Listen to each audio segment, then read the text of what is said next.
I want to talk about my dad for a little bit because I really take after him, and my family are fighters, and my dad was really a fighter. So let me tell you a little bit about my dad.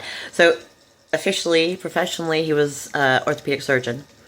He graduated the top of his class. He was a superstar, right, in every way. But he also did he was really creative. He was a filmmaker. He experimented with film. He was a builder. He used to build children's climbing toys. He built it in our backyard, and like this amazing spaceship, and he used to build it for organizations for free. He'd go and build these incredible climbing structures for kids.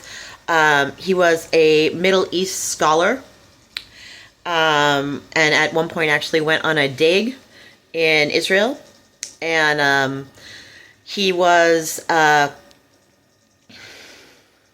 else? For all the things just everything he did had to be done in an excellent way. Even his coffee, like before so many people have become these connoisseurs, like everything coffee, he became an expert on coffee and was renowned for the fabulous coffee that he had that no one else had at the time.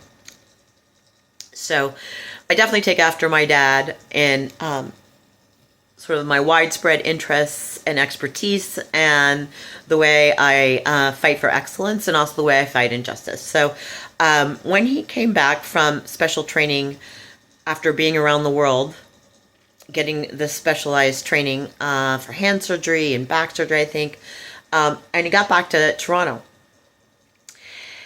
and none of the orthopedic surgeons in charge of the emergency rooms would let him come and be an attending surgeon because he hadn't been kissing their ass.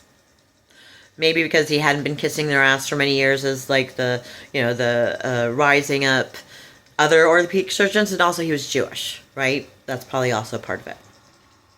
So my dad, being my dad, took them to court. He took these surgeons to court in a big way. These chief of staff surgeons at these hospitals in Toronto that wouldn't let him in. And he fought them in court, and it went all the way to the Supreme Court. There's a lot of press at the time that I've read that is really smearing to my father, because they called him arrogant for thinking that Torontoans should have the best surgeons, not the ones that are selected because they're kissing someone's ass. He took it all the way to the Supreme Court. There's a lot of press about it. And he won. It was actually, I don't think he fully understood that he was fighting the country of Canada because of its unified healthcare. So Canada was his opponent in this legal battle. And he eventually won. He won the suit in the Supreme Court because, of course, people should have a right to the best surgeon, not the one who's best at licking someone's ass.